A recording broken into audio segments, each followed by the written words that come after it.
Most people don't realize that the final 10 years of their life can determine the real quality of their lifetime. Not how long you live, but how well you live at the end. Doctors call this period the marginal decade, the years when physical and cognitive functions begin to fall by half. But what if that decline isn't inevitable? What if you could make those final years the strongest, happiest, and most independent of your life?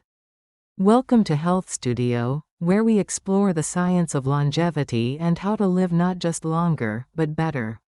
Think about this. At age 75, most people start to fall off a cliff in health. Energy fades, mobility declines, and the brain slows down. Yet research shows that up to 15 extra healthy years can be earned not through medicine, but through training for life itself. Exercise is the single most powerful drug to delay aging. Not supplements, not magic diets, movement. Scientists measure longevity potential with a number called VO2max, the maximum oxygen your body can use during intense exercise. The higher it is, the longer you're likely to live. But it's not about athletic performance, it's about maintaining your engine for the final decade of life. As longevity experts emphasize, strength and cardiorespiratory fitness predict lifespan more accurately than cholesterol or blood pressure. That means lifting weights, walking fast, climbing stairs, or simply staying active can protect your future more than any prescription pill. But exercise is only one side of the story. The other is prevention, a mindset shift from treating disease to predicting it before it begins.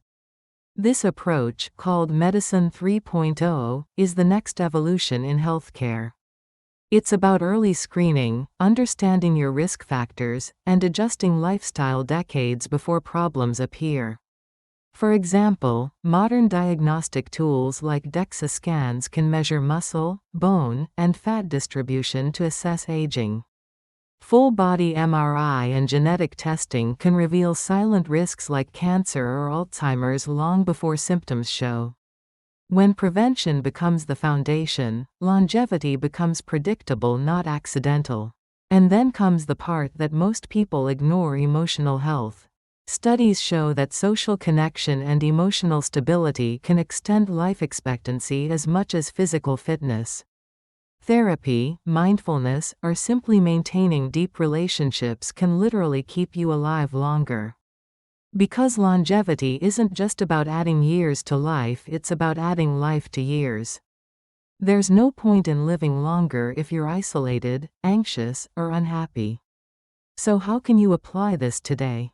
Start with these 5 steps that longevity research consistently supports. Train for life, not looks. Focus on strength, mobility, and VO2max rather than appearance. Eat for cell protection. Prioritize protein, antioxidants, and anti-inflammatory foods like fish, greens, and berries. Sleep as therapy. Aim for 7-8 hours. Sleep resets the body's repair system. Manage your mind. Meditation, social connection, and gratitude reduce biological stress markers. Test early, act early. Regular scans and blood work reveal problems decades in advance. Longevity isn't luck. It's science, applied with discipline. If you start training for your final decade today, the payoff isn't just extra years, it's extra freedom. Because the ultimate goal is simple: to live long enough to enjoy every moment and everyone you love. This is Health Studio. Subscribe, like, and turn on the bell for more daily insights on health, habits, and longevity.